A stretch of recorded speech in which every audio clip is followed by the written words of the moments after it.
In a world of heartless reviews, soulless unboxings, and otherwise boring content, this is another one. This is the XSUID 6-in-1 USB-C hub. What's up, guys? Welcome to another video. Today we're talking about the XSUID. Am I holding it up? No, I'm not. No. Today we're talking about the XSUID 6-in-1 USB-C hub. This hub was sent to me a couple weeks ago by XSUID for review. And before I get into the review, I'd just like to let you know that XSUID has not seen this video before I uploaded it. They're not paying me in any way. They did send me the dongle for free, but that is it. There's going to be no filtering of my opinion in this video. I just got the free dongle and that is it. Like I said previously, this is a 6-in-1 USB-C port. It has one USB-C slot, a USB 2.0, a USB 3.0, standard size SD slot, a micro SD slot, and then at the end over here, an HDMI connection. After unboxing this dongle, I found that the construction of it is pretty darn solid. It has a really nice space gray finish, and you can tell it's made from some sort of metal. It's pretty thin, but I mean, it's a pretty inexpensive dongle coming up at this price. And for really, you're getting a pretty good, solid, sturdy construction for what you're paying for. Now, with this being a dongle, it's a pretty straightforward review. There's not really much bells and whistles to this. It's really just an extension of whatever device you happen to be using. It extends, gives you more ports and more capabilities of those ports. Really, the only thing that this dongle could do wrong is if some of the ports didn't work or it operated slowly or anything like that. And I went ahead and plugged this device into my 2021 M1 iPad Pro, and I went ahead and started testing all the ports. First, I plugged in the standard size SD card and I tested with a few images on the SD card from my camera.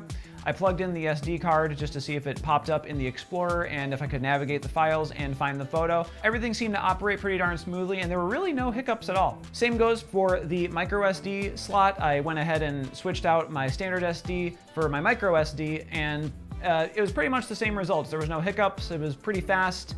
Loaded the image just fine, and yeah, there was really nothing wrong with that either. So 2 for 2, pretty darn good. So next, I actually had a hard time finding any like standard USB devices around my apartment. They're kind of getting, I noticed like it's kind of becoming a thing that's harder to find, at least in my life. I'm using mostly USB-C and SD cards nowadays, but I did manage to find an old SD card reader that had a USB 2.0 on it, and I went ahead and plugged that card reader into the USB 2.0 port, loaded up the same image I had previously, and once again, everything seemed to work fine. That means this port works, everything's great. Same goes with the USB 3.0 port, plugged in that old from like the dollar store or Dollar General USB SD card reader, and everything seemed to work just fine. So far, 4 ports, no problems at all. And I'll be happy to let you know that I plugged in a USB-C tough hard drive into the USB-C port, and that loaded up as well. I got to load up some files. Everything went smoothly, and I can't really comment on the speed of the hard drive because it's actually not a solid state hard drive. It is a disk drive, so it's pretty old, but I have some files on there that I still want to keep for archiving, and it still ran pretty well. Nothing seemed particularly slow. It seemed to operate at the speed I normally would use it at anyway. Now, this isn't a very technical review. I'm not going to report on anything like read or write speeds. That's not what this channel is. I'm not a very technical channel when it comes to things like my reviews. I'm just giving the base review, my use, my exploration of the device, and the general experience that I got. Because most people, at the end of the day, aren't doing things like monitoring the speeds of their dongles to see if the port is a few, if it imports and exports as quickly as another dongle. Like, most people are just buying this thing online and they're going, ooh, this is a dongle, I need it, it's cheap, and let's see if it works. And I can report so far that it's actually working. And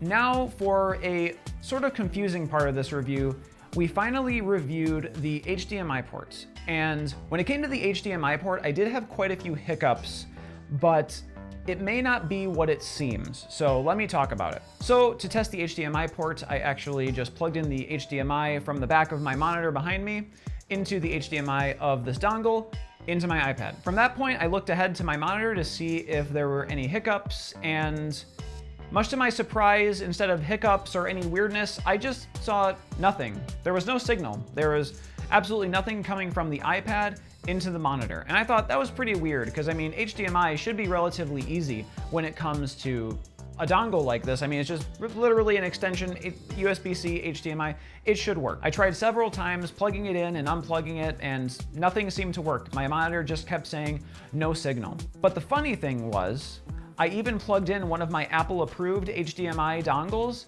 and even that didn't work. So something really seemed funny here. So I went online and I looked to see if there were any problems involving dongles and my new iPad Pro. I also do need to preface this by saying that I am on the beta of iOS 15, so that could also have something to do with it. But apparently, I found a post online that said the M1 iPads aren't really playing nice with dongles and HDMI yet. And I can understand that situations may vary, and this may be something that you should take with a grain of salt, but I did not have a good time trying to plug in any HDMI into my M1 iPad, but that could have something to do with me being part of the beta for iOS 15. Perhaps if I was on iOS 14 still, it may be working better, or it may just work at all, but at my experience right now, it's not working.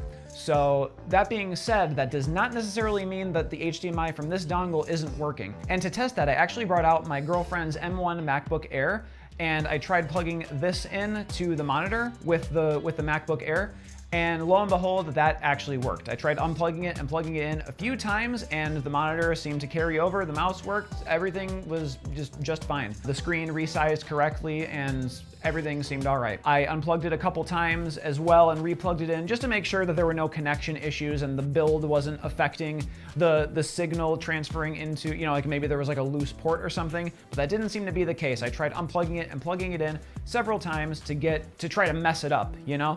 But it didn't mess up, it worked, and the HDMI transferred to the monitor without any issue. So in conclusion, this dongle actually does seem like a pretty solid purchase. The build construction is great, I love that. All the ports seem to work pretty well. The only thing I would be weary of is if you're using an M1 iPad Pro, it may not be useful to you just yet if you're trying to use it to transfer HDMI to a monitor, but that could be remedied in the future with something like a firmware or software update. I'm not really sure, but I believe it's on the Apple end of things and not on the XSUID side of things, because even the Apple dongle did not work for me correctly. But if you're using this for a MacBook or any other USB-C device, this would probably be perfect for you. And in all honesty, if you're not looking to just use HDMI and you're looking to use SD cards, micro SD, a couple USB slots, and a USB-C, all of these worked just fine without any hiccups, even on the beta of iOS 15 on my iPad Pro. So in all honesty, I would highly recommend this device, and I think it is a fantastic purchase if you're looking for a dongle. So definitely pick up one today in the link below if you do so choose, if you're looking for a dongle. I know I'll definitely be using it for many things in the future, such as photo transfers, video transfers, and maybe one day I'll be able to get to use it in the HDMI with my iPad as well. So that being said, guys, thank you so much for watching this video. I really appreciate it. I hope you found the review helpful, and let me know if this recommendation has inspired you to buy this dongle. I would definitely like to know that, and if this review helped you at all. That being said, if there are any products you'd like me to review in the future, definitely hit me up in the comments and let me know if there are any devices that interest you, especially if it has anything to do with items such as artistic tools, iPad, accessories, etc. And if you haven't gotten enough of my face on this platform, you can always catch me over on twitch.tv/kagebonito. I will leave my schedule and my link in the description below. And if you really like this content and you feel like supporting me that little extra along the way, you can always hit me up over on patreon.com/kagebonito and contribute monthly to the Patreon over there, and I would really appreciate it. That being said, thank you so much to my current patrons. Without you, I honestly couldn't do it. You're helping me more than you could ever know,